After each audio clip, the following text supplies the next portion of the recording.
Vamos a cambiar de tema y nos vamos a ir a la parte legal, policial, vamos a decirlo así, porque ¿qué es lo que está pasando con las pulseras electrónicas en la provincia?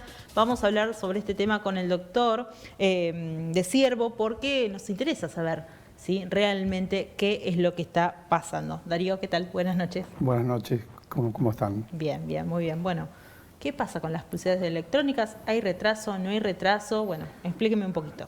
Bueno, lo que pasa es que toda esta difusión sobre un habeas corpus que justamente motivó las consultas, eso merece una aclaración para poder responderte a la pregunta. Se presentó un habeas corpus en el distrito de Morón porque lo que hizo la Sala 1 de Morón, de la Cámara de Apelación y Garantías de Morón, fue conceder, hacer efectiva la espera de alguien que tenía concedida la morigeración, o sea, el arresto domiciliario, pero estaba a la espera de, hacía un mes, de una pulsera electrónica. Lo que dijo la Cámara es que no debía esperar, sino que era un problema administrativo y que se hiciera efectivo ese arresto domiciliario y luego, obviamente, se haría el método de la pulsera electrónica, por ese control. A raíz de eso, obviamente, y por un principio de igualdad, que es un precepto constitucional básico, lo que va a ocurrir es que se van a presentar habeas corpus en todos los departamentos judiciales, pero obviamente este fallo o esta resolución no es vinculante. Cada departamento judicial tiene una autonomía y una independencia intelectual para resolver cada caso en particular. Sí. Lo que no sabemos, justamente, por lo menos desde el ejercicio profesional, cuántas personas detenidas podrían llegar a estar en esta situación. Que serían dos. Una, quien está esperando la efectivización, pero ya se le concedió el beneficio, y aquellos que se le concedió el beneficio, pero la Fiscalía se disconformó, apeló esa resolución y no está firme.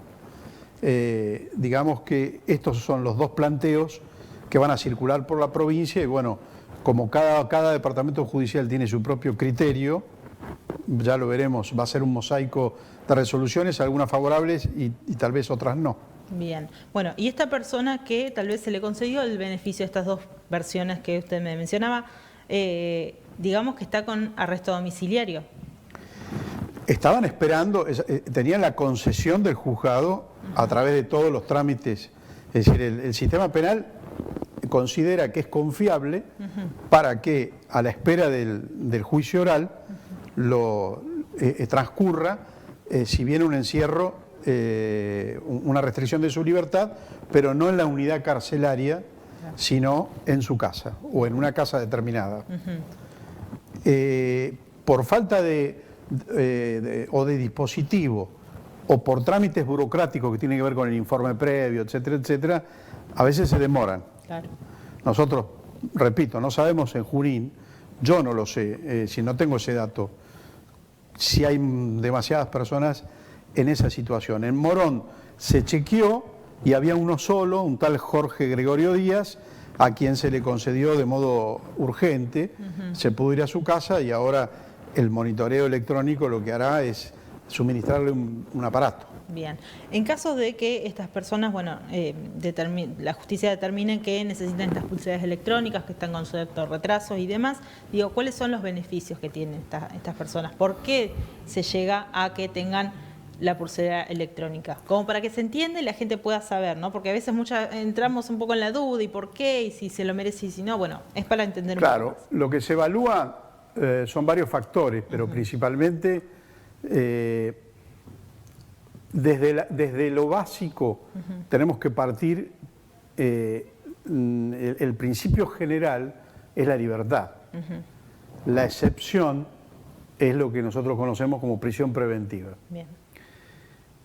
Lamentablemente, por una cuestión de criterios e ideológica en este país, la excepción a veces supera la regla. Es decir, hay mucho más prisiones preventivas de las que debería haber.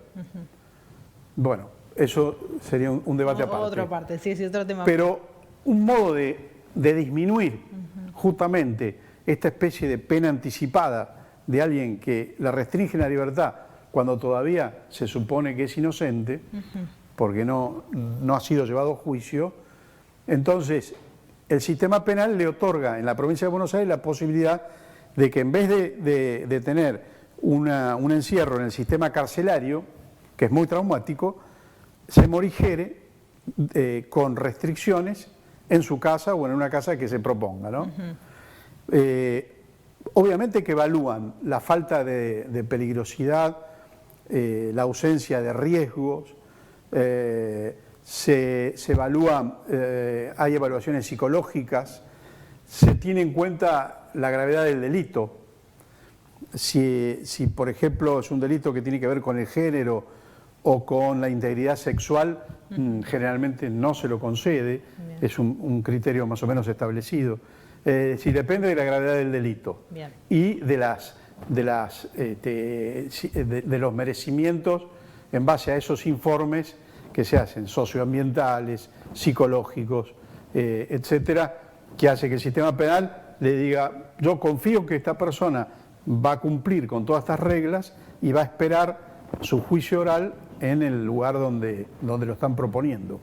Bien, bueno, volviendo al tema central, ¿qué es lo que va a pasar entonces con estas pulseras? ¿Cómo se va a determinar? ¿Qué es lo que hay que esperar? Claro, lo que aprovecho a decir que en realidad esto fue un abogado que lo hizo en Morón, lo hizo en forma aislada, pero justamente yo integro una asociación que se llama APLI, que es Asociación de Penalistas Litigantes Independientes, que tenemos personalidad jurídica de hace unos meses, y entonces ya de modo institucional lo vamos a presentar en todos los departamentos judiciales.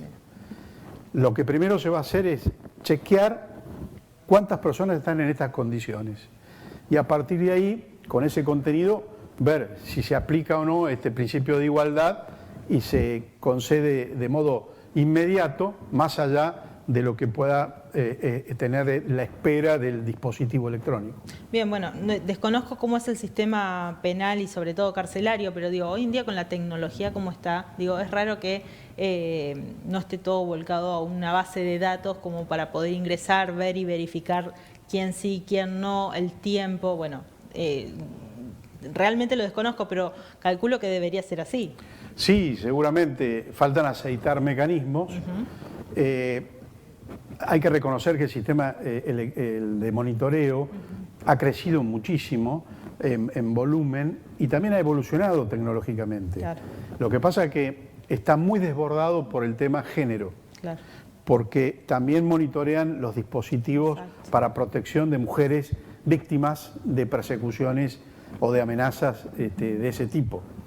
Y bueno, obviamente como tienen prioridad, todo el sistema a veces se ve agotado. Lo ideal sería que apenas se concede esa persona, si ya el sistema penal evaluó que es confiable, que no se demore ni un minuto más y que pueda hacerse efectivo de modo inmediato.